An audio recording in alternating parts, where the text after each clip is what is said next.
Mga kababayan, si Dante Maravillas. Iyakan yung kampo ng mga DDS ngayon. Bakit nandiyan Mr. Maravillas?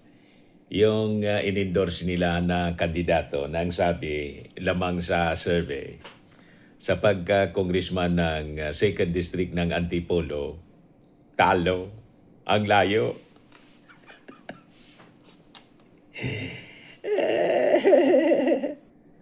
Talunan po yung manok ni Sara sa Antipolo City.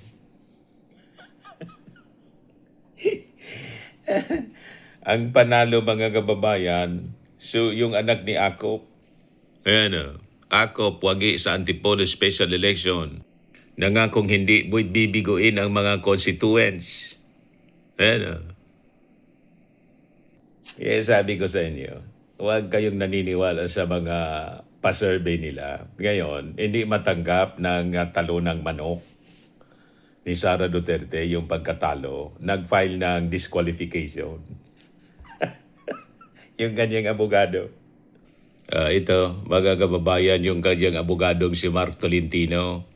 Siya din kasi mga kababayan, mga abogado to, isa sa mga abogado ng mga Duterte, si Mark Tolentino. Siya din kasi yung nagpapakalat ng pa-survey na panalo yung kanilang manok. Yan yung mga post ni Atty. Mark Tolentino, Antipolo 2nd District latest survey for 10,000 respondents. Fieldwork, March 5 to 10. Red Liaga, panalo. Ayan, 51.01%. Yung ratings daw, 51.01%. Tapos, si Akop, 34.07%. Yan ang kanilang mga pinapalabas na mga pa-survey. Fake pala. Milya-milya po. 12,000 yan yung boto nang nakuha ng kandidato ni Sara, mga kababayan. Yung manok niya, 12,000 plus lang. Yung si Akop, 60,000. Yan Akop, 60,051. Si Liaga, 12,054 lang yung nakuha. Malinaw na pambubudol yung survey.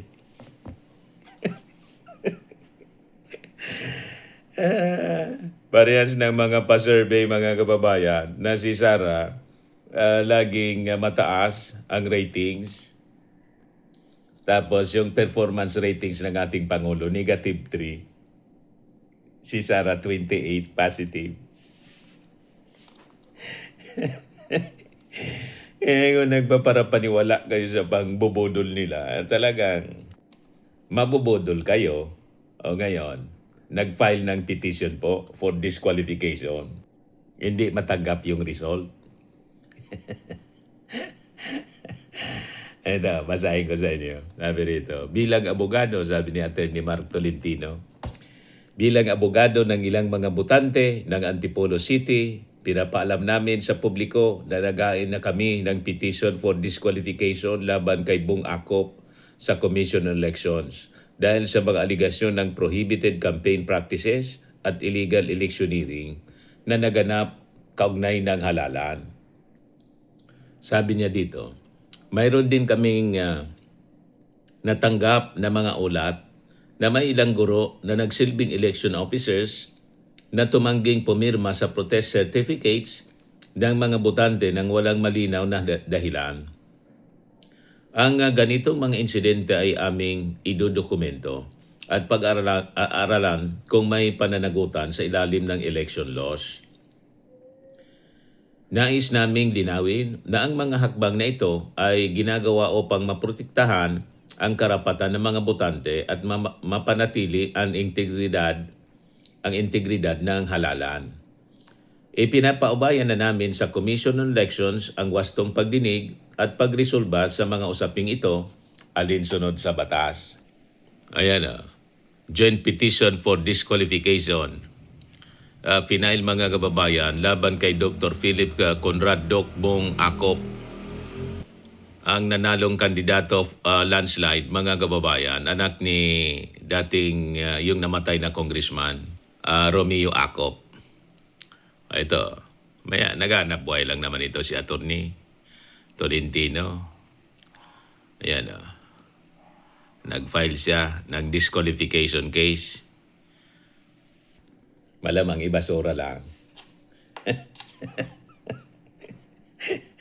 Di ba? 60,000, 12,000 lang yung nakuha.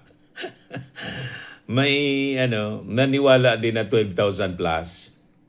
So ang tanong ngayon, asa na yung lakas?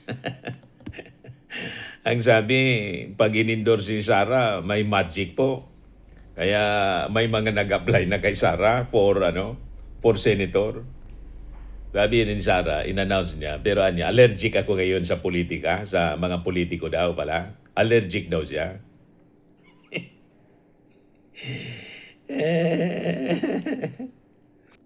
Kaya sabi ng mga netizens dito, sabi ni Ashley Garvey, nag-iyak ka na ang mga ulagang DDS. Baka pag si Sara ang matalo sa 2028, sasabihin din ng mga DDS na dinaya.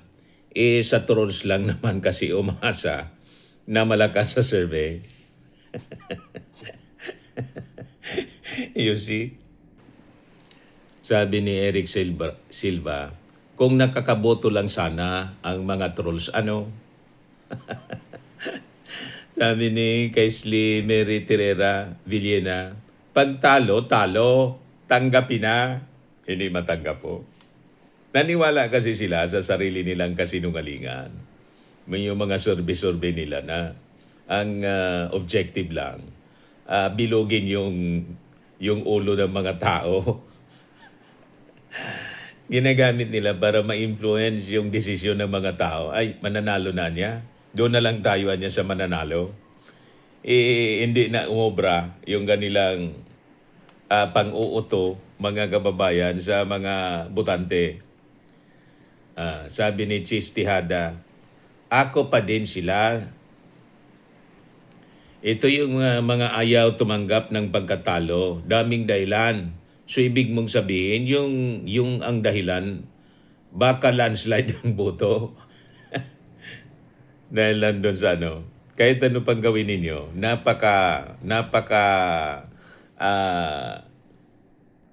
napakalaki ng lamang. 12,000, tapos as against 60,000. Di ba? Milya-milya yung lamang. Sabi ni Marcos, Lagarde Madraso, iyak, accept the fact na social media lang kayo malakas. Kaya nga, sabi ni Jujit Panes, di matanggap ang aga kasi na nag-fake news na panalo daw sa mga survey, Attorney DDS.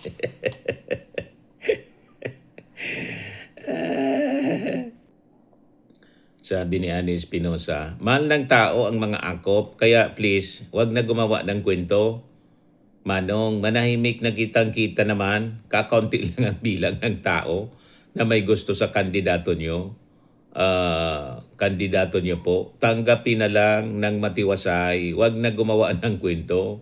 Kung hindi para sa inyo, tanggapin na lang po. Naghanap buhay lang naman yung